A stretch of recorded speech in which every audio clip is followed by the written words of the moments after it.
And my friend, when that door closed, it wasn't graceful. It was abrupt. A slammed door, if you will. And it forced a hard question. Do I trust God only when my life makes sense? Hi, my friend, and welcome to the Bounce Back Black Woman podcast.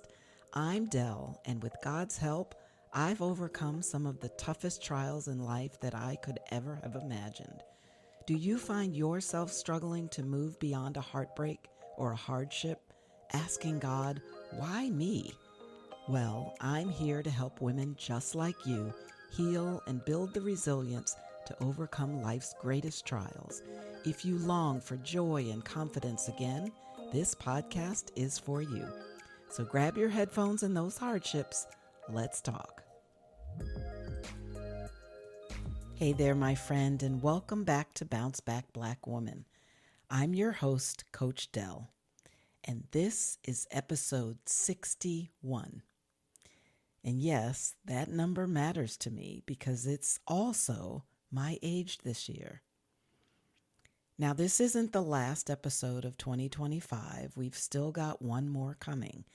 But this is a pause point. Because before we rush into the new year, before we start talking about what's coming next, today is all about reflecting on what this year actually required and honoring the fact that we're still here.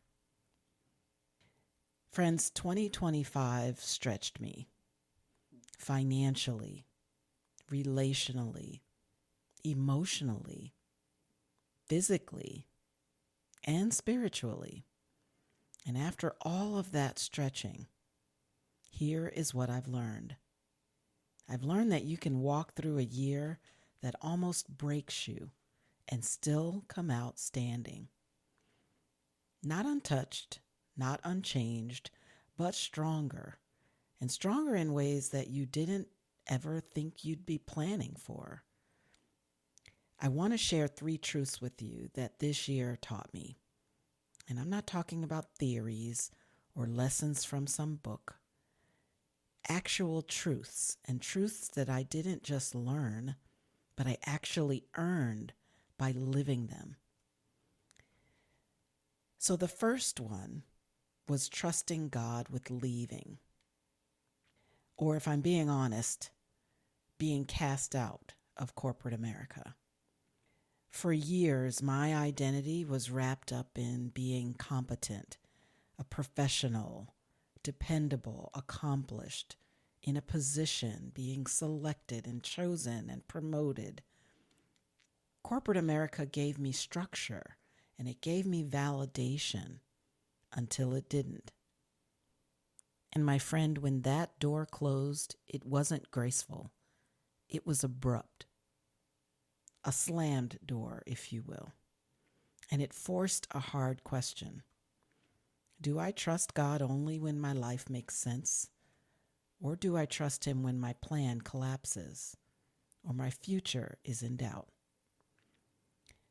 In Proverbs, a scripture says this: trust in the Lord with all your heart. Do not depend on your own understanding. Losing a role doesn't mean losing your worth. Starting over doesn't mean that you failed.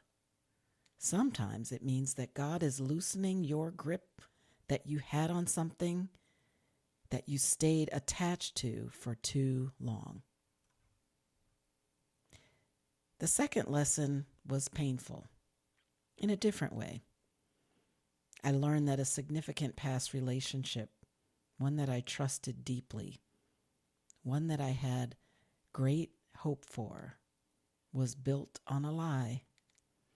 And that kind of truth makes you question yourself, question your judgment, question your meaning, question your worth. But here's what I learned, friend. Being deceived does not make you foolish. It means that you were capable of trust. And trust is not a weakness. It's a strength that actually deserves boundaries. This year taught me that clarity can hurt, but confusion costs even more. And truth, even if it's devastating, is still a form of freedom. The third lesson that this year brought me was quieter. I didn't magically enjoy being alone. I was distracted. I tried to numb the discomfort. I tried filling silences with noise and busyness and scrolling. And eventually, I realized something. I didn't really know myself anymore. So this year became about relearning who I am, what I value, and what I actually want out of my life, my one life that I get. And I had to learn to love myself again, in practice and not just theory. My friend, solitude isn't the enemy. Avoidance is the enemy. And self-trust is rebuilt one honest moment at a time. This podcast launched in the middle of me rebuilding my life. I couldn't have imagined how well it would be received or how much it was actually needed. I felt like it was needed, but that was untested. The true proof would be in the pudding. And I've heard from so many people, women and men alike, who've shared that these episodes are changing how they think, how they heal, and how they show up in their daily lives, which warms my heart more than you can imagine. And the numbers still surprise me. Over 2,700 listeners here in the U.S. and across 24 other countries around the world. And yet, here we are. If you listened consistently this year, thank you. I pray that you are healing, my friend. If you shared an episode, thank you. I pray that the person you shared it with felt encouraged and can see some light at the end of a dark tunnel. If you stayed quiet but you kept coming back, thank you. I know that God has plans for you. Friends, this space exists because you showed up and continue to show up, however God leads you to show up. Now, if you've been listening for a while, quietly reflecting, quietly growing, and there's something in you that knows that it's time to do more than just listen, this is your moment. Not your moment to overhaul your whole life, not to have everything all figured out, but your moment to take just one intentional step. That step might look like joining the mailing list so that you don't have to walk into the new year alone. That step might be downloading the Ruthlessly Intentional Tactics Guide if you need and want something very practical to start with. That step might be getting the Bounce Back Companion Journal so that you can actually sit with the episodes you've listened to and think about what this year held and write it down and decide what you're ready to release as you step into 2026. Or that one intentional step might just be reaching out to me directly and saying, Coach Dell, I think it's time. My friend, life is short. We don't get unlimited seasons to heal and grow and evolve. And waiting for just the right season doesn't make the work any easier. It only delays the freedom that comes on the other side. You don't have to do everything, but you do have to do something. And one simple step is enough to begin. At 61, the age and the episode, I'm not closing this year exhausted. I am closing it grounded. I'm closing it aware. I'm closing it proud of my endurance.